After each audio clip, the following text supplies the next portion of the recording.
नमस्कार मित्रांनो, मी भावेश पाटील। जर तुम्ही माझा घोडबंदरच्या किल्ल्यावरचा व्हिडिओ पाहिला असेल तर त्यामध्ये दोन गोष्टींचा उल्लेख प्रामुख्याने आला होता, एक पोर्तुगीज आणि दुसरा वसई। बरेच दिवस झालं मनात होतं वसईच्या किल्ल्यावरती व्हिडिओ करावा। त्या किल्ल्यावरती रिसर्च सुरू केली, यूट्यूबवर अवेलेबल असलेले सर्व व्हिडिओ पाहिले। हा किल्ला आधीच भरपूर लोकांनी आपल्या व्हिडिओमध्ये दाखवला होता, आता यात मी नवीन काय दाखवू असा प्रश्न मला पडला। योगायोगाने यशवंत केलकर यांचे वसईची मोहीम हे पुस्तक हाती आले। साष्टी आणि वसईच्या भूमीत मराठ्यांनी केलेल्या पराक्रमाचे एक सुवर्ण पर्व माझ्या हाती आले।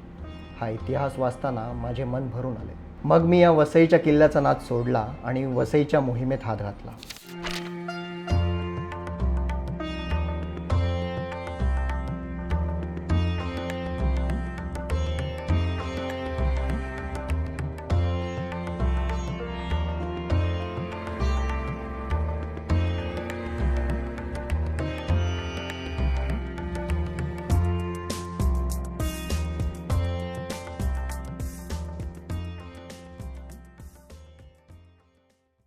मुळात केळकर यांचे वसईची मोहीम हे पुस्तक 400 पानांचे आहे।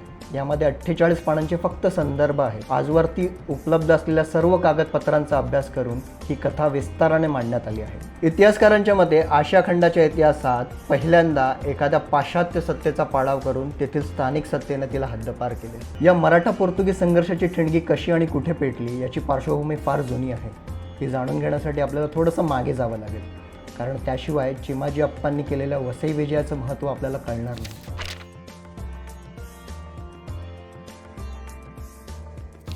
भारत हा प्राचीन काळापासून अत्यंत समृद्ध प्रदेश होता। बुद्धीने, कलेने, संस्कृतीने, वैभवाने आणि साधन संपत्तीने।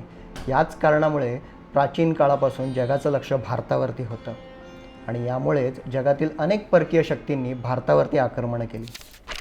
भारताच्या पश्चिम किनारपट्टीवरती पाश्चिमात्यांचं पहिलं पाऊल पडलं ते पोर्तुगीजांचं। 27 मे 1498 रोजी पोर्तुगीज खलाशी Vasco da Gama Cape of Good होपला वळसा मारून भारताच्या पश्चिम किनारपट्टीवरती कालिकत येथे येऊन पोहोचला, आजचे उत्तर केरळ। यावेळी येथे एक हिंदू शासक जामोरिन राजा राज्य करत होता। या राजाने वास्को द गामाचे जोरदार स्वागत केले। वास्को द गामाने व्यापारासाठीचे सर्व परवाने जामोरिन राजाकडून मिळवले आणि तो परत लिस्बनला निघून गेला। भारतातून होणारा सर्वात मोठा मसाल्याचा व्यापार आपल्या हाती आल्यामुळे लिस्बनला म्हणजे पोर्तुगलच्या राजधानीला वास्को द गामाचे मोठे स्वागत झाले।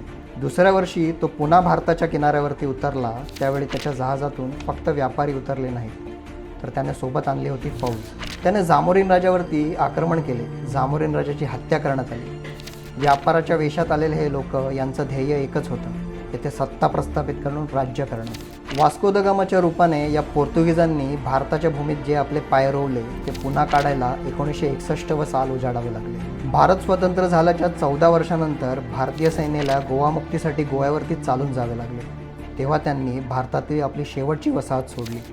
1512 पर्यंत त्यांनी पश्चिम किनारपट्टीवरील मलाबार प्रांत घेत उत्तरेकडे आपली चाल सुरू केली। गोवा कोंकण किनारपट्टीवरील काही प्रांत घेत त्यांनी साष्टी, वसई, दमणपर्यंत येऊन पोहोचले। त्यावेळी येथे गुजरातच्या सुलतानाचे राज्य होते। येथेही त्यांनी व्यापाराचे आमिष दाखवून आपल्या वखारी निर्माण केल्या आणि नंतर गुजरातच्या सुलतानाच्या विरोधातच आघाड्या सुरू केल्या आणि या गुजरातच्या सुलतानाचा पराभव करत दीव दमणपर्यंत आपले राज्य प्रस्थापित केले।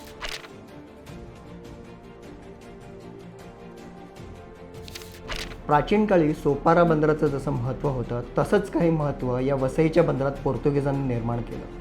प्रचंड व्यापार, प्रचंड संपत्ती निर्माण करत या पोर्तुगीजांनी वसईत आपली मोठी वसाहत स्थापन केली। भारताच्या पश्चिम किनारपट्टीवरती पोर्तुगीजांच्या 3 मोठ्या वसाहती होत्या, एक दमण, दुसरी वसई आणि तिसरी गोवा। या व्यतिरिक्त काही छोट्या मोठ्या वसाहती आणि किल्ले या पोर्तुगीजांकडे होते। हे लोक खलाशी होते आणि आपली ताकद आरमारात आहे हे ओळखून होते, म्हणून त्यांनी समुद्र किनारा सोडून भारताच्या आत आपल्या सीमा विस्तारण्याचा कधीही प्रयत्न केला नाही। हे लोक फार चाणाक्ष होते। त्यांनी आपल्या वसाहती नद्या जेथे समुद्राला येऊन मिळतात अशा खाड्यांच्या शेजारीच वसवल्या, मग ते दीव दमण असो, चौल असो व गोवा। दमणला दमणगंगा नदीच्या दोन्ही टोकांवरती एक किल्ले आहेत। तसेच चौलला कुंडलिका नदीच्या एका बाजूला रेवदंडा तर दुसऱ्या बाजूला कोर्लाईचा किल्ला आहे। गोव्यातही मांडवी नदीच्या मुखावरती आपल्याला आजही अनेक किल्ले पाहायला मिळतील। वसई ही याला अपवाद नव्हती। वसईचे महत्त्व पोर्तुगीजांनी ओळखले होते। उल्हास नदी ज्या ठिकाणी अरबी समुद्राला येऊन मिळते त्या खाडीच्या मुखावरती उत्तरेस वसईचा किल्ला आणि दक्षिणेस डोंगरीचा किल्ला पोर्तुगीजांनी बांधला. 1528मध्ये पोर्तुगीजांनी येथे वखार निर्माण केली. 1534मध्ये हा किल्ला पोर्तुगीजांच्या ताब्यात आला. 110 एकरमध्ये पसरलेला, तिन्ही बाजूंनी अरबी समुद्राने वेढलेला, काळ्या पाषाणात बांधलेला. किल्ल्याला 10 मोठे बुरुज आहेत. प्रत्येक बुरुजांवरती तोफा होत्या. किल्ल्याला 2 प्रवेशद्वार आहेत, एक जमिनीच्या मार्गाकडे आणि एक समुद्राकडे. या किल्ल्यात त्यांनी एक मोठं शहर वसवलं, एक मोठा बालेकिल्ला बांधला. किल्ल्यात अनेक चर्च बांधली, धर्मशाळा बांधल्या, घरे, गोदामे, रुग्णालय, न्यायालय, कारागृह, स्नानगृह अशा अनेक इमारती त्यांनी येथे बांधल्या. भारताच्या पश्चिम किनारपट्टीवरती या पोर्तुगीजांची वरचढ एवढी वाढली की यांच्या परवान्याशिवाय कोणाचेही जहाज येथे फिरकू शकत नव्हते. भारताच्या 1/3 भागावरती राज्य करणाऱ्या मुघल सत्ताधीशांनाही त्यांच्या मक्का मदिनाला जाणाऱ्या जहाजांसाठी यांचेच परवाने घ्यावे लागायचे. या पोर्तुगीजांचं ध्येय फक्त राज्य विस्तारातून महसूल निर्माण करणे इथपर्यंत राहिलं असतं तर कदाचित ही वसईची मोहीम झाली नसती.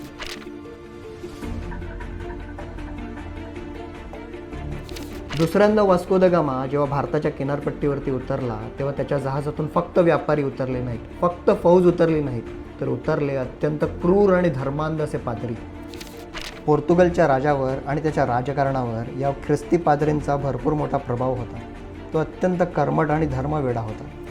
या लोकांनी इथे फक्त आपले राजकारण करून सत्ता प्रस्थापित केली नाही, आपला व्यापार वाढवला नाही, तर आपल्या धर्मप्रसारालाही सुरुवात केली. या पोर्तुगीज धर्मांध पादऱ्यांनी ख्रिस्ती धर्माच्या प्रसारासाठी स्थानिक लोकांवरती अमानुष अत्याचार सुरू केले. येथील देवळे आणि मशिदी पाडण्यास सुरुवात केली आणि आपली चर्च बांधली. यावेळी सुप्रसिद्ध सेंट झेवियर हाही गोव्यात आला होता आणि त्यानंतर पाठवापाठवी सर्रास सुरुवात झाली. यशवंत केळकर आपल्या पुस्तकात गोवा इन्क्विजिशनचा उल्लेख करतात. हे सांगताना पिसुर्लेकरांनी यावर केलेल्या अभ्यासाचे संदर्भही देतात. त्या पोर्तुगीज राज्यकर्त्यांनी आपल्या धर्मांध पादरींच्या सल्ल्याने ख्रिस्ती धर्म प्रसारासाठी येथील जनतेवरती अत्याचार करणं सुरू केले. येथील धार्मिक स्थळे उद्ध्वस्त करणं सुरू केले. पोर्तुगलच्या राजाचे सक्त फरमान निघाले की गोव्यातील इतर धर्म नष्ट करा, सारी देवळे मशिदे पाडून टाका. ब्राह्मणवादी हिंदूंच्या उत्सवाला मनाई करण्यात आली आणि हुकूम मोडणाऱ्यास कडक शासन करण्यात येते. 1548 साली फिरंगी पादऱ्यांनी गोव्यातील हिंदूंचे सारे धर्मग्रंथ जप्त करून ते जाहीररित्या जाळून टाकले. 1557 साली हिंदूंना सरकारी नोकऱ्यातून हाकलून देण्यात आले. फक्त ख्रिस्ती लोकांना या नोकऱ्या देण्यात आल्या. ही नियमावली फार मोठी आहे. मुळात गोवा इन्क्विजिशनचा विषयच फार मोठा आहे. यावरती वेगळा व्हिडिओ करता येईल. या पोर्तुगीजांनी मुस्लिम राज्यकर्त्यांनी आपल्या धर्मप्रसारासाठी जे केले तसेच काही आपल्या राजवटीत आपल्या वसाहतीत केले. त्यांनी येथील जनतेसमोर फक्त 2 पर्याय ठेवले, एकतर ख्रिस्ती व्हा नाहीतर वसाहत सोडून जा. अशा बळजबरीने केलेल्या धर्मपरिवर्तनामुळे हे लोक धर्माने तर ख्रिस्ती झाले पण मनाने मात्र हिंदूच राहिले. आजही त्यांच्या जीवनात आपल्याला हिंदू संस्कार दिसून येतो.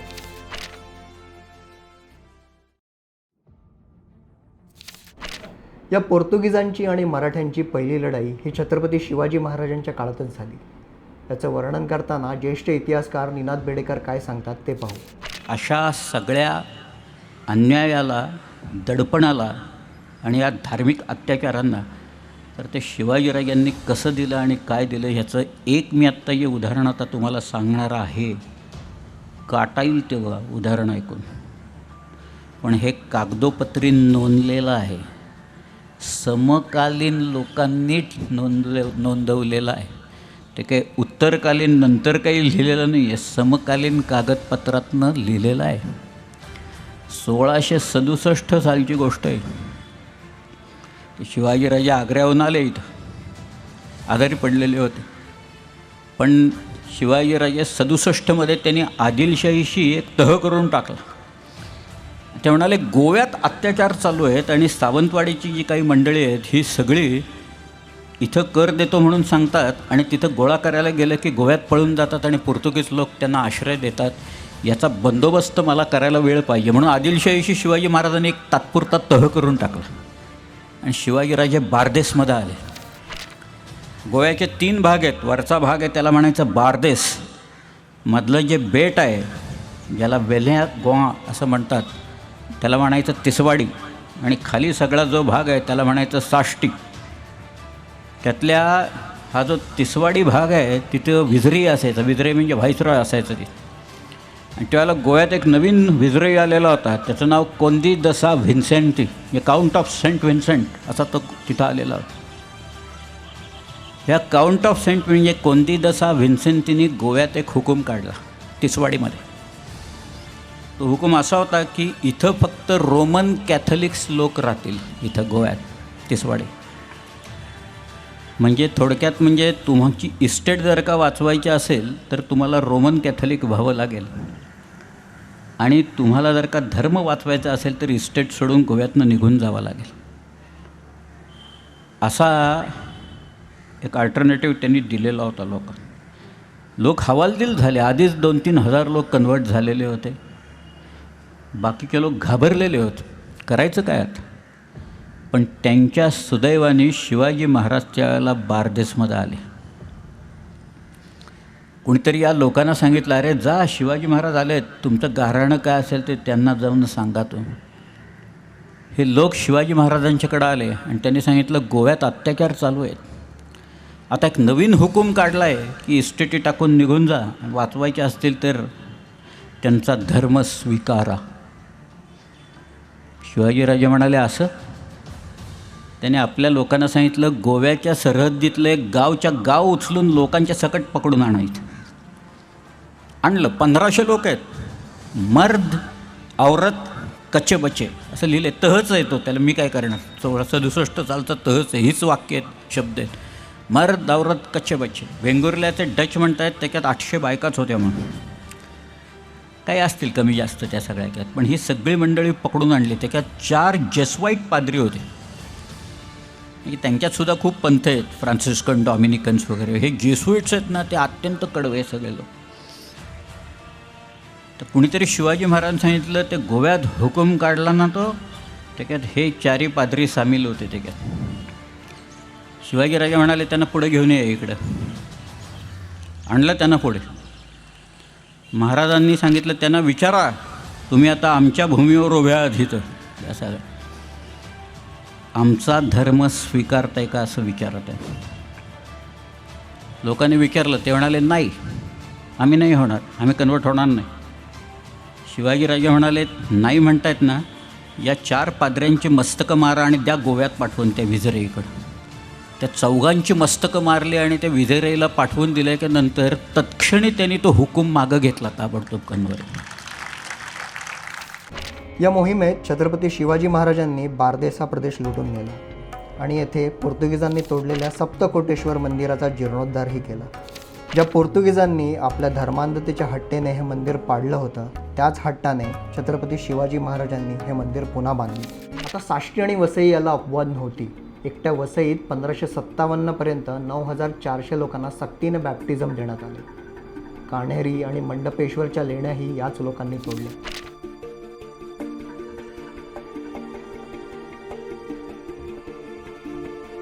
आत्ता मी जी तुम्हाला 2 नावं सांगणार आहे त्यांची या वसईच्या मोहिमेत फार महत्त्वाची भूमिका आहे.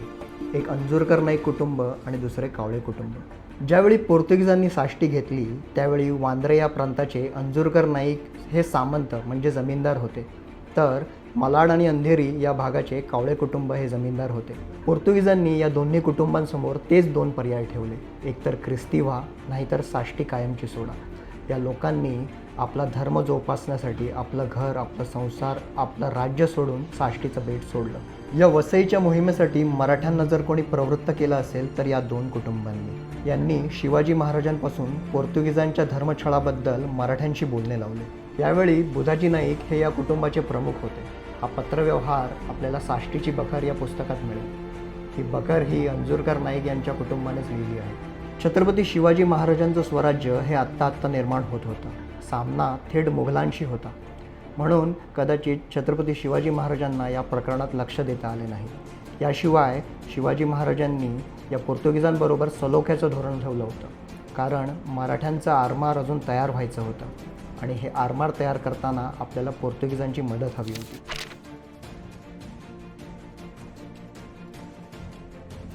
छत्रपती शिवाजी महाराजांच्या नंतर छत्रपती संभाजी महाराजांबरोबर या अंजूरकर नाईक कुटुंबाने आपले पत्रव्यवहार सुरू ठेवले. छत्रपती संभाजी महाराजांना पोर्तुगीजांकडे खेचण्याचं काम जर कोणी केलं असेल तर ते अंजूरकर नाईक कुटुंब. याशिवाय छत्रपती संभाजी महाराजांकडे पोर्तुगीजांवरती चालून जाण्यासाठी आणखी एक कारण होतं, ते म्हणजे जंजिराचा सिद्धी.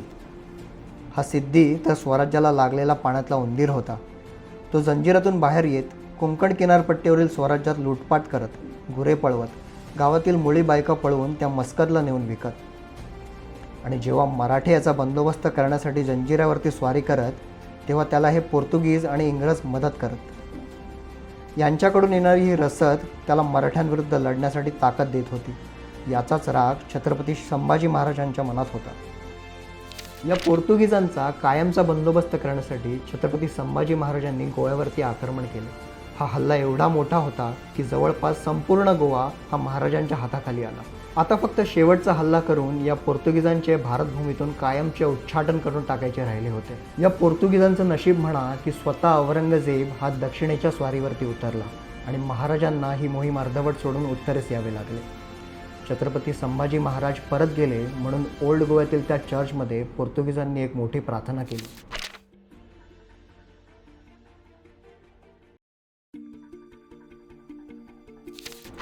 1707 साली औरंगजेब हा स्वराज्यावरती चालून आला.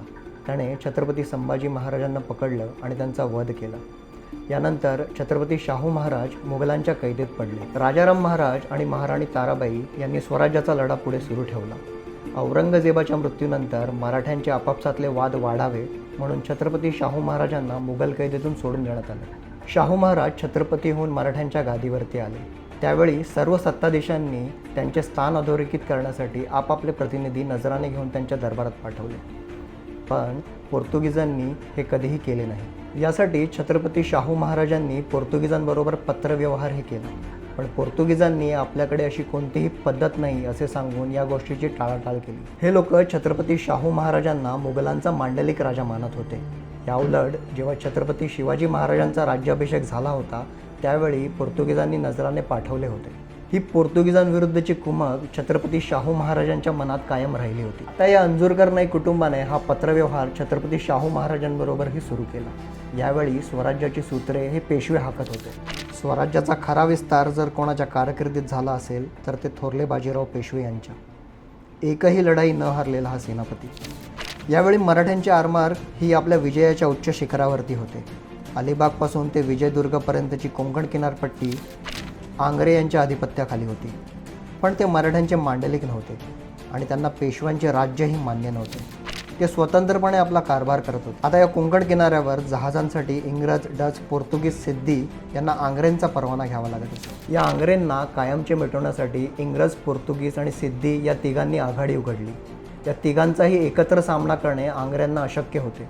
म्हणून त्यांनी छत्रपती शाहू महाराजांकडून मदत मागितली. छत्रपती शाहू महाराजांनी हे प्रकरण पेशव्यांकडे सोपवले. या लढाईत उतरण्याआधी बाजीराव पेशव्यांनी आंग्रे यांना छत्रपती शाहू महाराजांचे स्वामित्व स्वीकारण्यास भाग पाडले. प्रचंड असा फौजफाटा घेऊन बाजीराव पेशवे अलिबागच्या समुद्र किनाऱ्यावरती उतरले.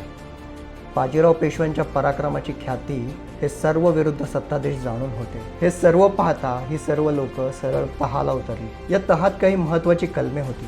यामध्ये एक म्हणजे वसईची सरदेशमुखी मराठ्यांना देण्याची. इतिहास साक्ष आहे की तह आणि तहाची कलमे ही मोडण्यासाठीच असतात.